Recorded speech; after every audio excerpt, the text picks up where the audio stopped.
আমার মায়ের জন্য সংসারটা শেষ। আমার মায়ের জন্য আমি সংসারটা করতে পারলাম না।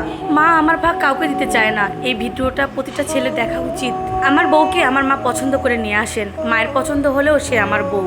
বউকে ভালোবাসা আমার দায়িত্ব। বিয়ের পর বউয়ের সঙ্গে একটু কথা বললে দেখতাম মা রেগে কথা বলতো। মা বলতো বউকে এত লাই দিয়ে মাথায় তোলা যাবে না, বউয়ের সঙ্গে সারাদিন এত কিসের কথা, রাতে তো বউয়ের সাথেই শুবি। মা এইসব কথা চাচির সাথে আলোচনা করতো। চাচা তো ভাই শুনে আমাকে সব বলতো। আমি বুঝতে পারলাম আমার মা বউকে সময় দেওয়া একদমই পছন্দ করছে না। তাই দিনে বউয়ের সঙ্গে তেমন একটা কথা বলতাম না, একটু দূরে দূরে থাকতাম। মা সব সময় বলতো বউরা সবার সঙ্গে একসঙ্গে খেলে সংসারে অমঙ্গল হবে। আমার মাকে আমি এতটা ভালোবাসতাম, মায়ের প্রতিটা কথা আমি মেনে চলতাম। তাই আমার বউকে আমি পরে খেতে বলতাম। অথচ আমার মা বাবার বউ, সে কিন্তু আমার বাবার সঙ্গে বসে খায়। আমার মায়ের আমি একমাত্র ছেলে। আমার মা আমার ভাগ কাউরে দিতে চায় না। আমি আমার মাকে অনেক ভালোবাসি। প্রথমে আমি বিয়ে করতে চাইনি, মা আমাকে জোর করে বিয়ে করায়। যেহেতু বিয়েটা মায়ের পছন্দের মেয়েকে বিয়ে করেছি, মায়ের বউ লাগবে এটাই বুঝেছি। আমি আমার বউ বাইরে গেলে মা রাগ করতো, তাই আর বাইরে যাওয়া হয় না। মা যা বলবে তাই হবে। হাজার হলে আমার বউ তো একটু তো ভালোবাসতে ইচ্ছা করেই, একটু যত্ন করতে ইচ্ছা করে। আমার বউয়ের একদিন ভীষণ দই খেতে ইচ্ছা করছিল। দই আমার বউয়ের ভীষণ পছন্দ। আমাদের বাড়িতে কখনো দই আনা হয় না, কারণ আমার মা বাবা আমি কেউ দই খাই না।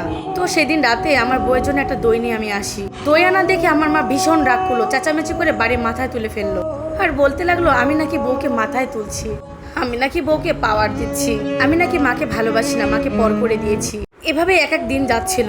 এরপর থেকে আমার বউকে আমার মা অপছন্দ করা শুরু করলো। আমার বউর প্রতিটা কাজে আমার মা খুদ ধরা শুরু করলো। রান্নার লবণ বেশি কেন, ঘরে চিপায় ময়লা কেন, এরকম টুকিটাকি কাজ নিয়ে সবসময় বাড়িতে ঝামেলা লেগেই থাকতো। আর সবসময় আমি রাতে বাসায় আসলে আমার বউয়ের নামে আমার কাছে নালিশ করতো আমার মা। যেহেতু আমি মায়ের ছেলে, মা যা বলবে তাই হবে। এক পর্যায়ে বিয়ের 7 মাস পর আমার মা বলতে লাগলো এই বউ আর ভালো লাগছে না, এই বউকে যেন আমি তালাক দেই। মা আমার জন্য আরো সুন্দরী মেয়ে দেখেছে, তার সঙ্গে আমার বিয়ে দিবে। আমার বউ ছিল শ্যামলা। যাই হোক, তেমন একটা আকর্ষণ সৃষ্টি হয় নাই। আমার মায়ের কথাতেই আমি আমার বউকে তালাক দিয়ে দিই। হায়রে, তালাকের আগে আমার বউটা আমার পা ধরে কেঁদেছিল, কেন আমি তালাক দিচ্ছি তাকে। আমি তো নিজে জানি না আমি কেন তাকে তালাক দিচ্ছি। আমার বয়স ছিল তখন 26, আমার বউয়ের বয়স ছিল 21 বছর। আসলে মেয়েটা খুব করে চেয়েছিল সংসারটা গুছিয়ে করার জন্য, পারলো না। শুধুমাত্র আমার মায়ের জন্য পারলো না। আমার মা আমাকে আবার সুন্দর একটা মেয়ের সঙ্গে বিয়ে দেয়। বিয়ে দেওয়ার পর মেয়েটা এতই সুন্দর, তার প্রেমে আমি হাবুডুবু খেলাম।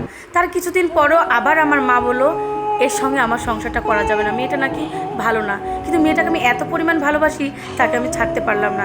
এক পর্যায়ে আমি আলাদা হয়ে গেলাম। আলাদা হওয়ার পর সংসারটা খুব ভালো যাচ্ছিল। হঠাৎ আমার বউ অনেক অসুস্থ হলো। ডাক্তার দেখালাম, কিছু ধরা পড়লো না।